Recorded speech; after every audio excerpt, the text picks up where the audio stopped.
Well, you can't say they didn't try. Mamas never mentioned menses. A nun screamed, "You vulgar girl, don't say braziers, say bracelets." She pinned paper sleeves onto our sleeveless dresses. The preacher thundered, "Never go with a man alone. Never alone. And even if you're engaged, only passionless kisses." At 16, Phoebe asked me, "Can it happen when you're in a dance hall? I mean, you know what? Getting preggers and all that. When you're dancing."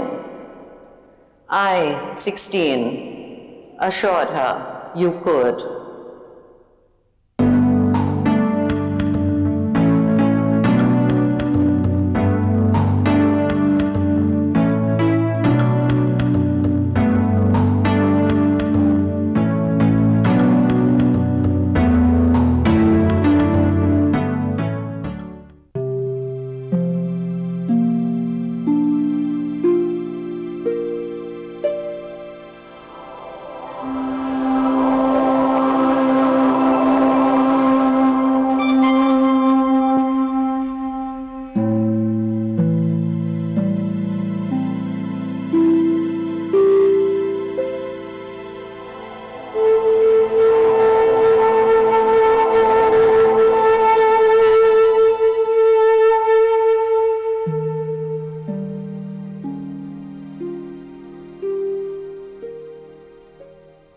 I wasn't even thinking about being a poet. It never occurred to me. And it's just slightly envious. I have this image of Arvind, Arun, Adil, you know, and this tremendous camaraderie, and I sort of envied this camaraderie of poets. But I didn't think I would ever be one. I think it sounds very corny and romantic, but the poems just turned up one day. Something that triggered it off was listening to my aunt and another woman discussing a girl whose marriage they were trying to arrange. You know, they were discussing her complexion and her whatever. And something, you know, just set off this irritation, lifelong irritation I'd felt with my community. Although the poems came to her spontaneously, D'Souza believes that poetry is as much craft as it is art. For her, a fine balance between form and feeling and a firm control over language are the essential features of all good poetry. Oh, I think a poem always has to be both. You know, it has to be the feeling, whether remembered or recreated, and disciplined very stringently. I think one has to be very self-critical. You know, I know everyone has this experience. The moment you write something, you think it's marvelous, and then you keep it for a week or a month, you know, and 6 months, and then you're quite horrified. I think one has to do that. It's a mistake to try to publish too fast. And our environment is not critical, in the sense that somebody publishes 2 poems and he's calling himself a poet and everyone else is calling himself a poet. You know, I call him a poet. And I think that does a disservice to the whole idea. There's this very strange idea that technique somehow, it's the same as those who teach will know, that a formalist reading of the poem somehow destroys the passion. I think this is complete nonsense. I think language is what poetry is all about. You know, it's not wearing your heart on the sleeve. It's not being courageous about causes.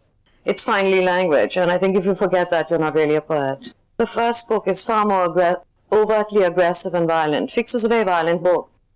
I think I know people were upset by it because it is violent. I mean, the poem about my mother ends with, "In dreams I hack you." I think anger always has to be there. You know, it might be controlled, disciplined, expressed differently. What happens first is that the images surface and you sort of put them all down. But then after you've done that, you know, it's, then you have to start giving it a really hard, cold look.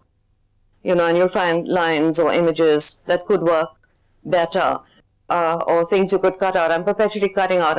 I love poems which have what Arvind calls the unsaidness of things. I like things not to be stated. I don't want to wham anybody on the head with them.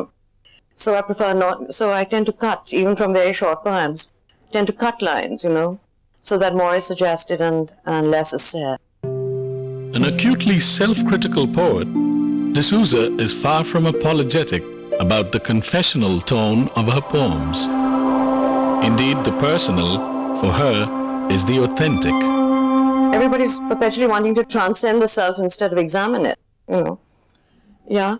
I think we need to, to look at ourselves quite clearly. So they're always saying, write about myth, write about history. And what the hell? I mean, I suppose they're quoting from Eliot, because Eliot said something about being impersonal. So everybody's been going and boring us with Eliot for years. Eliot was a different time and different place. And if you read other people who were writing at the same time, like Rilke, he was writing purely personal, deeply personal poems, So I think it's this thing, transcend self, that women are concerned only with the self. If you read Nissan, I told Nissan that his poems were confessional, he was furious. But they are. I mean, if you're writing about a bad marriage and you're writing about the fact that you failed and you're a constant failure and you haven't been able to deal with the environment, it's just one of these words that people automatically, there's so much automatic stuff going on in criticism, automatically tag on to women. Lowell was a, confessional. And Nissan in many of his poems is a confessional poet. If you look at lots of anthologies and you look at a lot of criticism, everyone's perpetually going on about everything except the poem. They're going on about Indianness and whether you're alienated and whether you're this and whether you're that. Nobody's looking at the poems, and should women write about this or shouldn't they write about it? And can you write in English and can't you write in English? I don't find there's sufficient attention paid to the matter of technique, and how people are handling language and so on. Unhappy with the prevailing academic criticism, which he finds prescriptive and ill-directed, D'Souza seeks to contextualize the poet's life and de-romanticize the poet's vocation in her book, Talking Poems. It's a series of interviews. I feel part of the reason I've done it is I don't feel there's enough solid information about many of the people writing, background, families, this kind of thing. One, I thought it would help this general idea that people have, that you sort of belong to some elite corps. I wish they'd come and see where I live. Scribbling in drawing rooms. This is one of, I'd like to write and tell this person I live near 2 garbage heaps and a public lavatory. But, scribbling in drawing rooms, elite, all this sort of crap.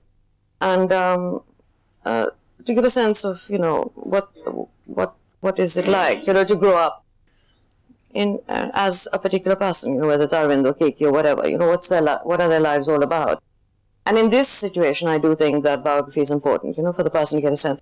And also they talk about how they write, what they write, and what, the rest of it.